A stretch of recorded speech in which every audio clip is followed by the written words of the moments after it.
मुजाकराती committee भी गई हुई है। अस्सलाम वालेकुम नाज़रीन मोहतरम, ये आप पीछे देख सकते हैं कि तहरीक लब्बैक पाकिस्तान का जो प्रोटेस्ट जारी है और तहरीक लब्बैक पाकिस्तान इस वक्त पुरअमन बैठी हुई है। और आप दूसरी साइड पे देख लें कि उस तरफ जो पुलिस की काफ़ी पंजाब पुलिस की नफरी लगी हुई है, जो इस वक्त ये रास्ते में कंटेनर्स को भी रोके रखा हुआ है और आगे खाई निकाली हुई है कि तहरीक लब्बैक पाकिस्तान के प्रोटेस्ट को रोका जाए। तो हमारे साथ इस वक्त तहरीक लब्बैक पाकिस्तान के जो रुकने शुरा हैं मुफ्ती वज़ीर अहमद बलोची साहब, वो हमारे साथ मौजूद हैं। उनसे इस हवाले से चंद सवाल पूछेंगे। एक मिनट ज़रा मैं ये अस्सलाम वालेकुम। वालेकुम सलाम। अच्छा मुफ्ती साहब, ये बताइएगा कि अगर मैं आपसे बात करता हूँ वहाँ से। पुलिस आपको रोक दिया तो क्या लाए अमल करेंगे?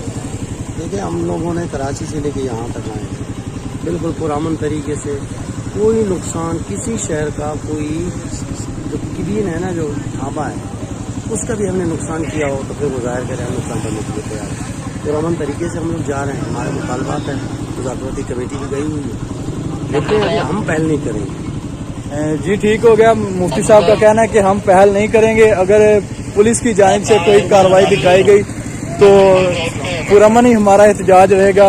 और ये आप देख सकते हैं कि इस तरफ जो तहरीक लब्बैक पाकिस्तान का पीछे प्रोटेस्ट मौजूद जारी है और आगे जो पुलिस की भारी नफरी मौजूद है और इन्होंने जो हर चीज़ को रोका हुआ है जो पुलिस ने। तो मज़ीद अपडेट के लिए चैनल को ज़रूर सब्सक्राइब कीजिए। जज़ाकल्लाह। अस्सलाम वालेकुम। एक दफ़ा फिर देख लें आप, TLP का प्रोटेस्ट जारी है इस वक्त।